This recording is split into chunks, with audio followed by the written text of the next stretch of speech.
Praise the lord. ప్రియమైన దేవుని బిడ్డలారా, అంత్యదినములలో జరగబోవు సంగతులను మనము దేవుని వాక్యములో నుండి చూడడానికి ప్రయత్నం చేద్దాము.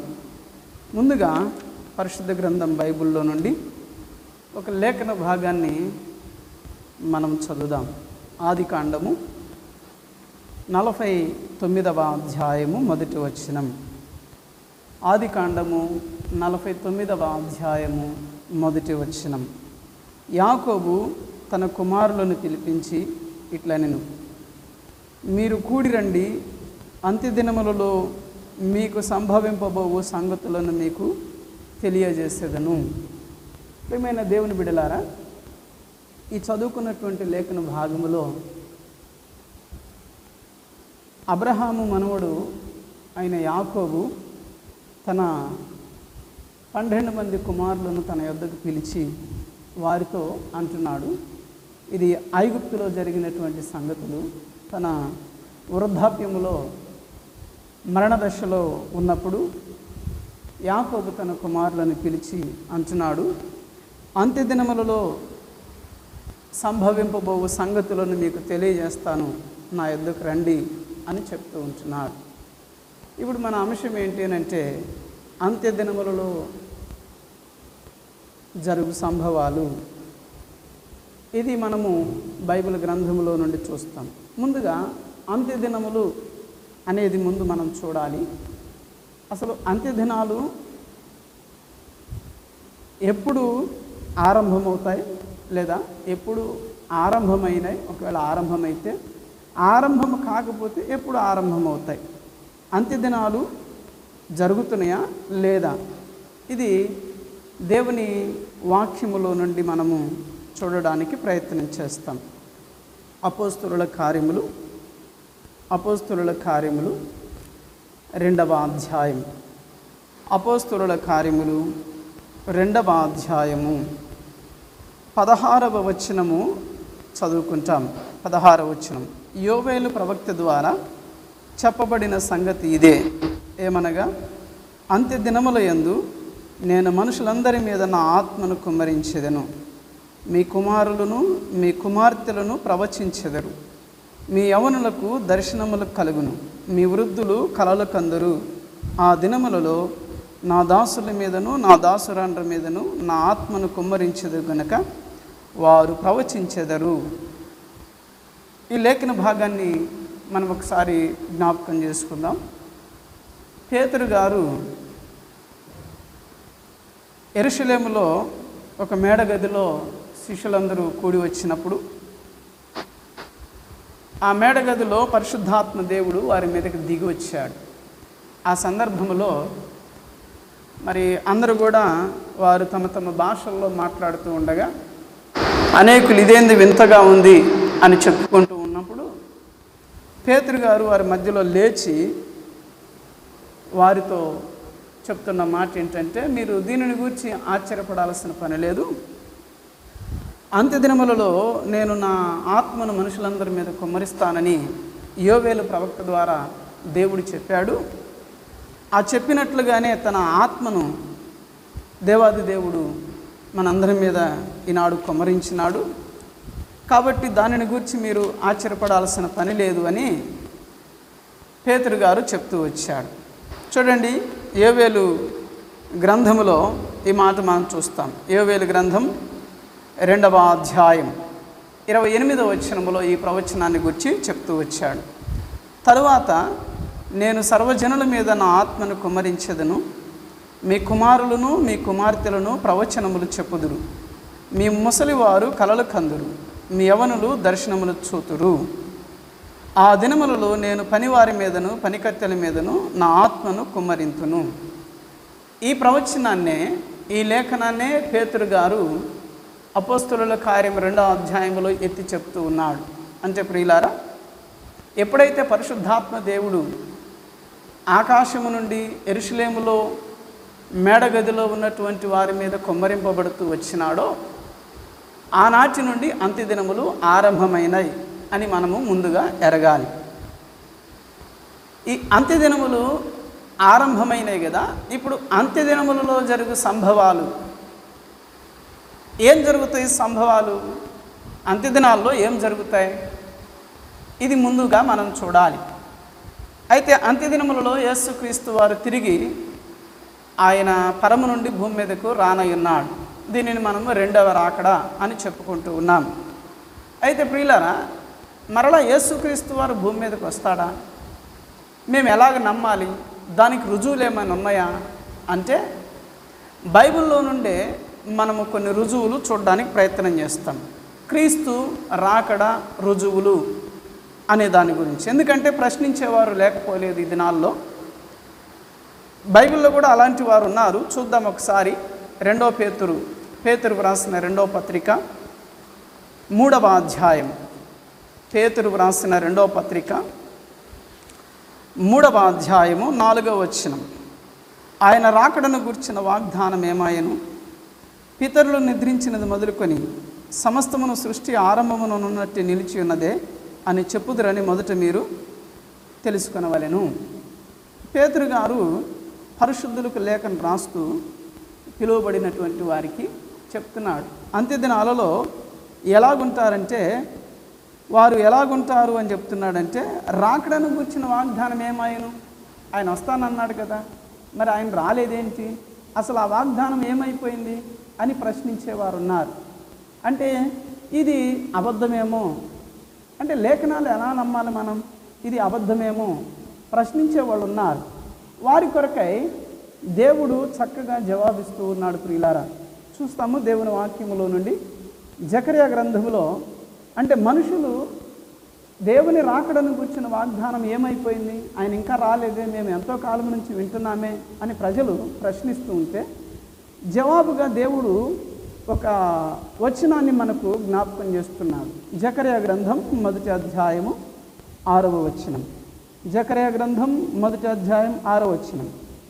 అయినను నా సేవకులైన ప్రవక్తలకు నేను సెలవిచ్చిన మాటలను కట్టడలను మీ పితరుల విషయంలో నేను నెరవేరలేదా? చూడండి ఎంత చక్కగా దేవుడు మాట్లాడుతూ ఉన్నాడు. క్రీస్తు రాకడను గురించిన వాగ్దానం ఏమాయను?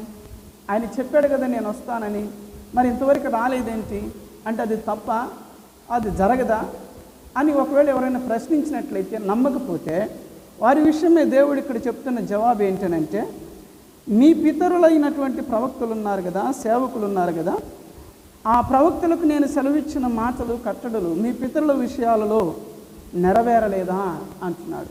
నెరవేరుతాయి. అయితే ఎప్పుడు నెరవేరుతాయి? మనం తొందరపడితే నెరవేరవు. చాలామందికి ఈ విషయాలు అవగాహన లేక మాట్లాడుతూ ఉంటారు. దాని కొరకై లూకాసు వార్తలో ఒక మాట మనం చూడడానికి ప్రయత్నం చేస్తాం. లూకాసు వార్త 1వ అధ్యాయము 20వ వచనాన్ని చదువుకుంటాం. లూకాసు వార్త 1వ అధ్యాయము 20వ వచనం. మరియు నా మాటలు వాటి కాలమందు నెరవేరును. నా మాటలు వాటి కాలమందు నెరవేరును. వీళ్ళరా, దేవుని మాటలు దేవుని కాలమందు నెరవేరుతాయి. ఎందుకనంటే జగత్తు పునాది వేయబడక మునిపే దేవుడు ఒక ప్రోగ్రాం ఫిట్ చేసుకొని పెట్టుకున్నాడు. ఆయన ప్రోగ్రాములో ఏదైతే ఉందో, ఆయన ప్రణాళికలో ఏదైతే ఉందో అది ఆయన జరిగించుకుంటూ వెళ్తాడు. ఆయనకంటూ ఒక టైం టేబుల్ ఉంది. ప్రియులారా, మన టైం టేబుల్ ప్రకారముగా దేవుడు ఏది కూడా జరిగించాడు. ఆయనకంటూ ఒక టైం టేబుల్ ఉంది. ఆ ప్రకారముగానే దేవుడు ముందుకు వెళతాడు. దీని కొరకై మనం ఇంకా కొంచెం ముందుకు వెళ్ళినట్లయితే మత్తయి సువార్త 5వ అధ్యాయం 18వ వచనంలో దేవుడు ఒక మాట అంటున్నాడు. మత్తయి సువార్త 5వ అధ్యాయము 18వ వచనములో దేవుడు ఒక మాట్లాడుతున్నాడు మాట చూస్తాము. 5వ అధ్యాయము 18వ వచనం. ఆకాశమును భూమియు గతించిపోయిననే గాని ధర్మశాస్త్రమంతయు నెరవేరే వరకు దాని నుండి ఒక పొల్లైనను ఒక సున్నా ఆయనను తప్పిపోదని నిశ్చయముగా మీతో చెప్పుచున్నాను. ఏదైనా తప్పిపోతుందేమో కానీ ఆకాశము భూమి గతించిపోయినా నా మాటలు ఒక్కటి కూడా తప్పిపోదు అని దేవుడు చెప్తున్నాడు. ఇంకొక చిన్న మాట మీకు జ్ఞాపకం చేసి క్రీస్తు రాకడను గుర్చినటువంటి మరి రుజువులలో మొదటి భాగంలోనికి మనం వెళదాం. దాని కొరకై యోహాను సువార్త 2వ అధ్యాయం. యోహాను సువార్త 2వ అధ్యాయం. దయచేసి గమనించండి. యోహాను సువార్త 2వ అధ్యాయము 4వ వచనములో యేసు ప్రభువారు ఒక చక్కని మాట అంటున్నాడు. యేసు ఆమెతో, అమ్మ, నాతో నీకేమి పని? నా సమయం ఇంకను రాలేదనెను. నా సమయము ఇంకను రాలేదనెను. ప్రియమైన దేవుని బిడ్డలారా, ఇక్కడ దేవుని సమయము రావాలి. దేవుని సమయము ఆయన ఏ టైం అయితే ముందుగా అనుకున్నాడో ఆ టైం ప్రకారమే దేవుడు వస్తాడు. కాబట్టి ఇది ముందుగా మనము ఎరగాలి. అయితే యోవేలు గ్రంథములో సెలవిచ్చినట్లుగా, అపోస్తలుల కార్యము 2వ అధ్యాయములో పేతురు గారు సెలవిచ్చినట్లుగా అంత్య దినములు ఆరంభమైనవి అనేది మాత్రము మనము లేఖనముల ద్వారా మనం తెలుసుకుంటూ ఉన్నాం. అయితే అంత్య దినములలో జరిగేది ఏంటి? యేసుక్రీస్తు వారు తిరిగి రానయ్యున్నాడు. ఆయన రాకడ యొక్క రుజువులు ఏంటో చూస్తాం. ఆయన వస్తాడు అనడానికి రుజువులు ఏమైనా ఉన్నాయా అనేది మనము బైబిల్ గ్రంథంలో కనుక మనము ఆలోచన చేస్తే, నేను కొన్ని భాగాలుగా ఈ రాకడను గుర్చినటువంటి వర్తమానాలు నేను చేస్తూ వచ్చాను. అవి మీకు జ్ఞాపకం చేస్తాను. ఈ దినము మొదటి భాగాన్ని చూస్తాం. మొదటి భాగంలో క్రీస్తును గూర్చిన ప్రవచనములే క్రీస్తు రాకడ రుజువులు. మరోసారి చెప్తూ ఉంటున్నాను. క్రీస్తును గూర్చిన ప్రవచనములే క్రీస్తు రాకడ రుజువులు. ఇందులో నుండి యేసుక్రీస్తు జీవితంలో నుండి 7 ప్రాముఖ్యమైనటువంటి లేఖనాలను, ప్రవచనాలను మీకు జ్ఞాపకం చేస్తాను. అవే మనకు యేసుక్రీస్తు వారి రాకడ ఉంది, అది నిజము అని మనకు ఆ లేఖనాలే మనకు తెలియజేస్తూ ఉంటున్నాయి. మొట్టమొదటిది మనం చూస్తాం. ఏంటంటే, క్రీస్తుకు పూర్వము 742వ సంవత్సరం ఇంచుమించుగా. ఒక మాట గమనించండి. ఈ సంవత్సరములు ఏదైతే ఉన్నాయో చెప్పేవి ఇంచుమించుగా అటు ఇటుగా ఉంటాయి. కాబట్టి అది మీరు గమనించవలసిందిగా మనం చేస్తూ ఉంటున్నాం. క్రీస్తుకు పూర్వము ఇంచుమించుగా 742వ సంవత్సరంలో మరి యెషయా భక్తుడు తాను ప్రవచనాలు ప్రవచించడం అనేది మనం చూస్తాం. ఆ యెషయా భక్తుడు యెషయా గ్రంథాన్ని రాస్తూ ఆ గ్రంథములో యేసుక్రీస్తు వారి యొక్క జన్మమును గూర్చి రాస్తూ ఆయన కన్య గర్భమున జన్మిస్తాడు అని ఆయన ఒక ప్రవచనము పరిశుద్ధాత్మ దేవుని ద్వారా పలికినాడు. చూస్తామా? యెషయా గ్రంథం 7వ అధ్యాయము 14వ వచనం. యెషయా గ్రంథం 7వ అధ్యాయము 14వ వచనాన్ని చదువుకుంటాం. ఇది యేసుక్రీస్తు వారిని గూర్చినటువంటి ప్రవచనం. గుర్తుపెట్టుకోండి, నేను ఇప్పుడు చెప్పేవి 7 విషయాలు చెప్తాను. 7 విషయాలు కూడా యేసుక్రీస్తు వారిని గూర్చినవే. చూడండి, యెషయా గ్రంథం 7వ అధ్యాయము 14వ వచనం. 7వ అధ్యాయం 14వ వచనం. కాబట్టి ప్రభువు తానే ఒక సూచన మీకు చూపును, ఆలకించుడి. కన్యక గర్భవతి అయి కుమారుని కని అతనికి ఇమ్మానుయేలును పేరు పెట్టును.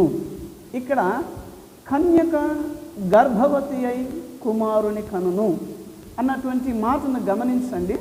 అనగా యేసుక్రీస్తు వారు మరి ఆయన జన్మిస్తాడు అని, అది కూడా కన్య గర్భమున జన్మిస్తాడు అని ఇక్కడ వ్రాయబడుతూ వచ్చింది. వ్రాయబడిన ప్రకారముగానే క్రీస్తుకు పూర్వము 4వ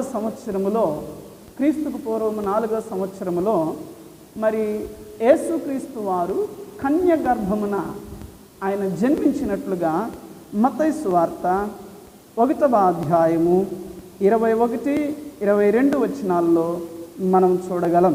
రండి, మత్తయి సువార్త 1వ అధ్యాయము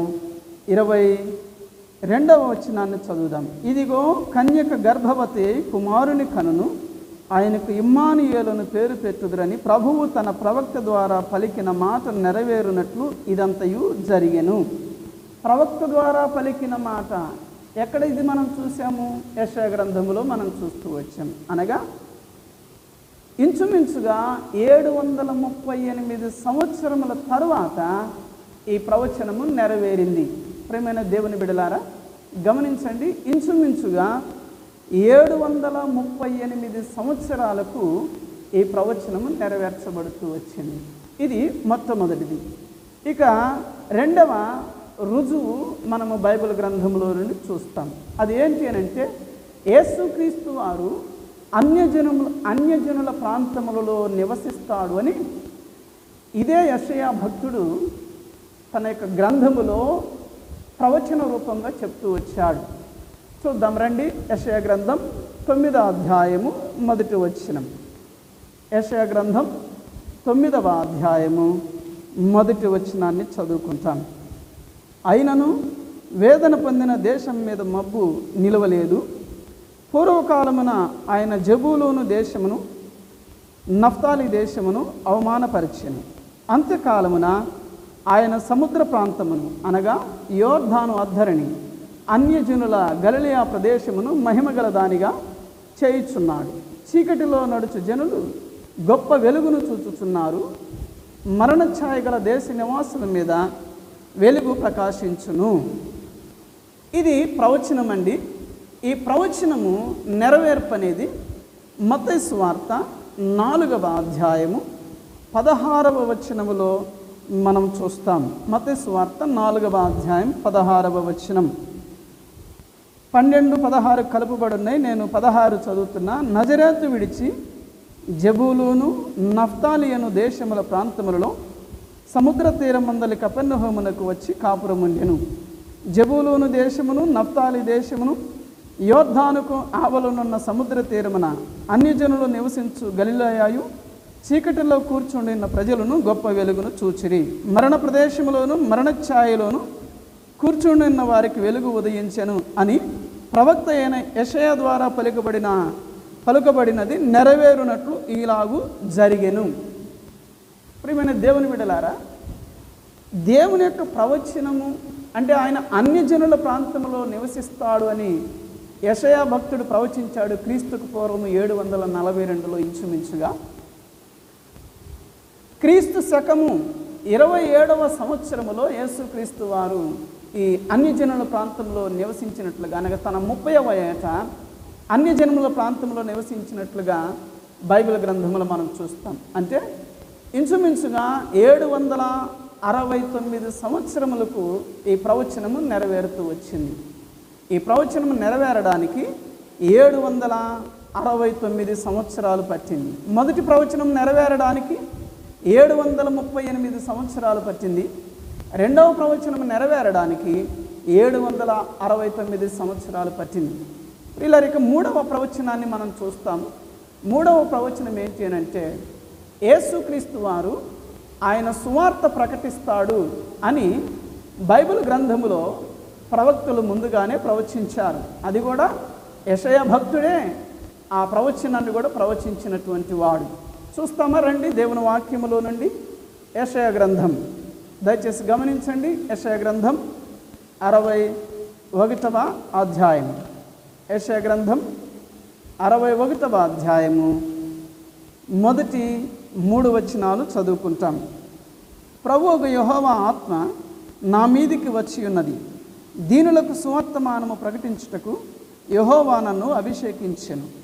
నలిగిన హృదయము గల వారిని దృఢపరచుటకును, చెరలోనున్న వారికి విడుదలను, బంధింపబడిన వారికి విముక్తిని ప్రకటించుటకును, యెహోవా హితవత్సరమును మన దేవుని ప్రతిదండన దినమును ప్రకటించుటకును, దుఃఖాక్రాంతులను ఓదార్చుటకును, సియోనులో దుఃఖించు వారిని ఉల్లాస వస్త్రములు ధరింపచేయుటకును ఆయన నన్ను పంపి ఉన్నాడు అన్నటువంటిది ఇక్కడ మనం చూడవచ్చు. అయితే ప్రియులారా, ఈ ప్రవచనం ఎక్కడ నెరవేరింది అంటే లూకాసు వార్త. దయచేసి గమనించండి. లూకాసు వార్త 4వ అధ్యాయం. లూకాసు వార్త 4వ అధ్యాయం. దయచేసి గమనించండి. లూకాసు వార్త 4వ అధ్యాయము 17వ వచనం. ప్రవక్త అయిన యెషయా గ్రంథము ఆయన చేతికి ఇవ్వబడిను. ఆయన గ్రంథము విప్పగా ప్రభువు ఆత్మ నా మీద ఉన్నది. బీదలకు సువార్త ప్రకటించుటకై ఆయన నన్ను అభిషేకించెను. చెరలోనున్న వారికి విడుదలను, గ్రుడ్డి వారికి చూపును ప్రకటించుటకును, నలిగిన వారిని విడిపించుటకును, ప్రభువు హితవత్సరము ప్రకటించుటకు ఆయన నన్ను పంపి ఉన్నాడు అని వ్రాయబడిన చోటు ఆయనకు దొరికెను. ఆయన గ్రంథము చుట్టి పరిచారకునికి ఇచ్చి కూర్చుండెను. సమాజ మందిరములో ఉన్న వారందరూ ఆయనను తేరి చూడగా ఆయన, నేడు మీ వినికిడిలో ఈ లేఖనము నెరవేరినదని వారితో చెప్పసాగాను. వీళ్ళను చూడండి, ఈ లేఖనము మీ వినికిడిలో నెరవేరింది అంటున్నాడు. దేవాలయంలో ఆయన ఒక గ్రంథపు చుట్టను తీసుకున్నాడు. ఆ గ్రంథపు చుట్ట విప్పినప్పుడు యెషయా గ్రంథములో బేదలకు సువార్త ప్రకటించుటకు, దీనులకు సువార్త ప్రకటించుటకు అన్నటువంటి ఆ లేఖనాలు ఏదైతే ఉన్నాయో అవే ఆయన చేతిలోనికి వచ్చినాయి. దానిని చదివిన తర్వాత యేసుక్రీస్తు వారు ఆ దేవాలయంలో ఉన్నవారితో అంటున్నాడు, నేడు మీ వినికిడిలో ఈ ప్రవచనము నెరవేరింది అంటున్నాడు. అనగా ప్రియులారా, దేవుడు తన సువార్తను ప్రకటిస్తాడు అని ముందుగా చెప్పబడిన ప్రవచనం నెరవేరినట్లుగా మనం ఇక్కడ చూస్తూ ఉన్నాం. మరొకటి 4వ ప్రవచనాన్ని కూడా మనం చూస్తాం. యేసుక్రీస్తు వారితో కలిసి తిరిగినటువంటి వారిలో ఆయనతో కలిసి భోజనం చేసిన వాడే ఆయనను అప్పగిస్తాడు అని ముందుగా ప్రవచనము చెప్పబడుతూ వచ్చింది. ప్రియులారా, ఆ ప్రవచనాన్ని కూడా మనం చూస్తాం. యేసుక్రీస్తు వారిని ఆయనను అప్పగించిన వాడు 12 మందిలో ఒకడు. యేసుతో కలిసి భోజనం చేసిన వాడే, ఆ భోజనం చేసిన వాడే ఆయన అప్పగిస్తాడని ముందుగా ప్రవచనము రాయబడింది. అది మనం చూస్తాం. రండి, కీర్తనల గ్రంథము 41 కీర్తన, 41వ కీర్తన 9వ వచనాన్ని మనం చదువుతాం. 41వ కీర్తన 9వ వచనం. వారి ప్రాణ విమోచన 41:9 నేను నమ్ముకొనిన నా విహితుడు నా ఇంట భోజనము చేసినవాడు నన్ను తన్నుటకై తన మడిమెనెత్తెను. నన్ను తన్నుటకై తన మడిమెనెత్తెను. ప్రియులారా, ఈ ప్రవచనము దావీదు ద్వారా పరిశుద్ధాత్మ దేవుడు పలుకుతూ వచ్చాడు. ఇది యేసుక్రీస్తు వారిని గూర్చిన ప్రవచనము. ఇది ఇంచుమించుగా క్రీస్తుకు పూర్వము 1000వ సంవత్సరములో వ్రాయబడినట్లుగా మనము బైబిల్ గ్రంథంలో మనము గమనించవచ్చు. అయితే ఈ ప్రవచనం ఎక్కడ నెరవేరింది? యోహాను సువార్త 13వ అధ్యాయం. దయచేసి గమనించండి. యోహాను సువార్త 13వ అధ్యాయం, 13వ అధ్యాయము 18, 19 వచనాలు చదువుతాం. మిమ్మల్ని అందరిని గురించి నేను చెప్పలేదుగా, నేను ఏర్పరచుకొనిన వారిని ఎరుగుదును గాని నాతో కూడా భోజనము చేయువాడు నాకు విరోధముగా తన మడమను ఎత్తెను అను లేఖనం నెరవేరుటకై ఇలాగు జరిగెను. ప్రియులారా, ఇక్కడ యేసుక్రీస్తు వారు శిష్యులందరితో మాట్లాడుతూ అంటున్నాడు, నేను మిమ్మల్ని అందరిని గురించి చెప్పడం లేదు, నన్ను ఒకడు అప్పగిస్తూ ఉన్నాడు, నన్ను ఒకడు అమ్ముకుంటూ ఉన్నాడు, తనను గురించే నేను చెప్తూ ఉన్నా. ఎందుకనంటే తనను గురించి ముందుగానే లేఖనాలు వ్రాయబడ్డాయి. అవి ఎక్కడ రాయబడ్డాయి? కీర్తనలో 41:9 మనం చూస్తూ ఉన్నాం. అంటే క్రీస్తుకు పూర్వము 1000వ సంవత్సరం ఇంచుమించుగా ఆ కాలంలో పలకబడిన ప్రవచనము క్రీస్తు శకము 30లో ఈ ప్రవచనము నెరవేరింది. అనగా దరిదాపుగా 1030 సంవత్సరాలకు ప్రవచనము నెరవేర్చబడినట్లుగా మనం చూస్తూ ఉన్నాం. ఇది 4వ ప్రవచనం. ఇక 5వ ప్రవచనాన్ని మనం చూస్తాం. 5వ ప్రవచనాన్ని మనం చూస్తే యేసుక్రీస్తు వారి మరణమును గుర్చినటువంటి ప్రవచనం.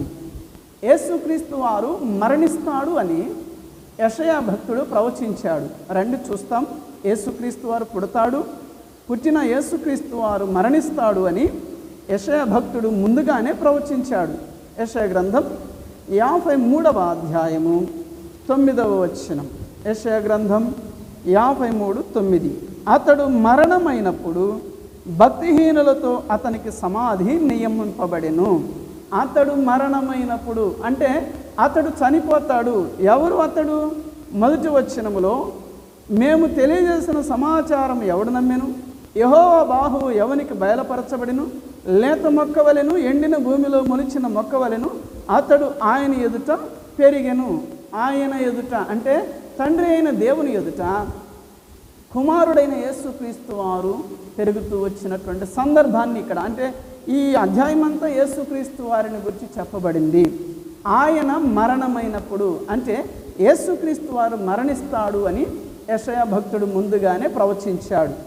తర్వాత ఇది యోహాను సువార్తలో మనం చూడవచ్చు ఈ ప్రవచనం యొక్క నెరవేర్పు. రండి దేవుని వాక్యములో 19వ అధ్యాయం, యోహాను సువార్త 19వ అధ్యాయము 33వ వచనాన్ని మనం చదువుతాం. 19:33. 19వ అధ్యాయము 33వ వచనము మనం చదువుతాం.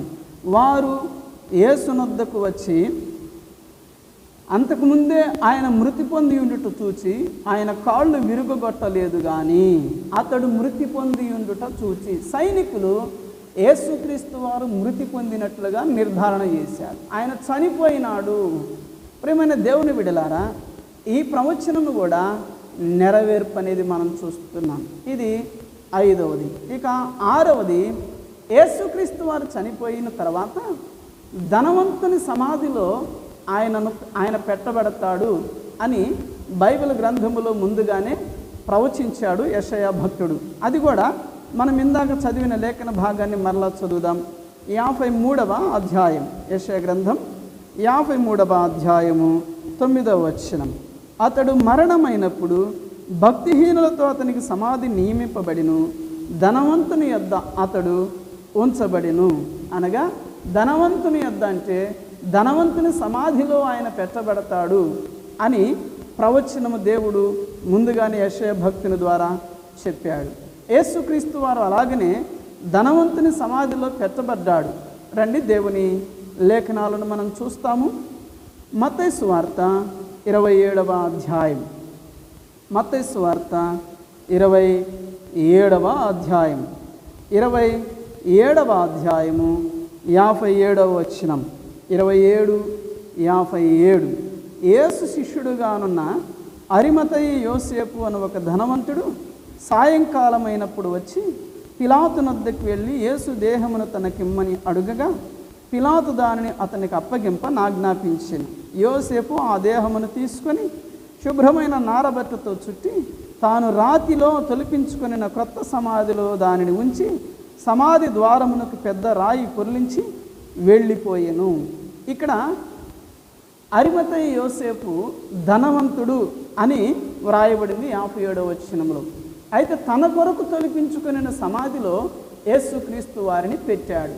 అంటే ధనవంతుని యొద్ద ఉంచబడతాడు, అంటే ధనవంతుని సమాధిలో పెట్టబడతాడన్న ప్రవచనము ఇక్కడ నెరవేరినట్లుగా మనం చూస్తూ ఉన్నాం.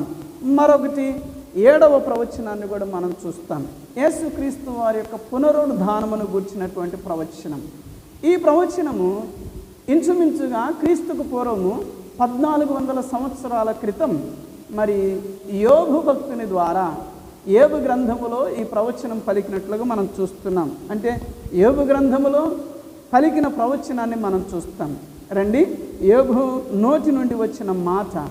యోబు గ్రంథం 19వ అధ్యాయము 25వ వచనం. యోబు గ్రంథం 19:25. అయితే నా విమోచకుడు సజీవుడనియు తరువాత ఆయన భూమి మీద నిలుచుననియు నేనెరుగుదును. ఈ మాట గమనించండి. అయితే నా విమోచకుడు సజీవుడనియు తరువాత అంటే అర్థం ఏంటి? తాను మరణించిన తరువాత ఆయన భూమి మీద నిలుచుననియు అంటే మరణించి తిరిగి లేస్తాడు అని, పునరుద్ధానుడవుతాడు అని యోబు భక్తుడు చెప్తూ ఉన్నాడు.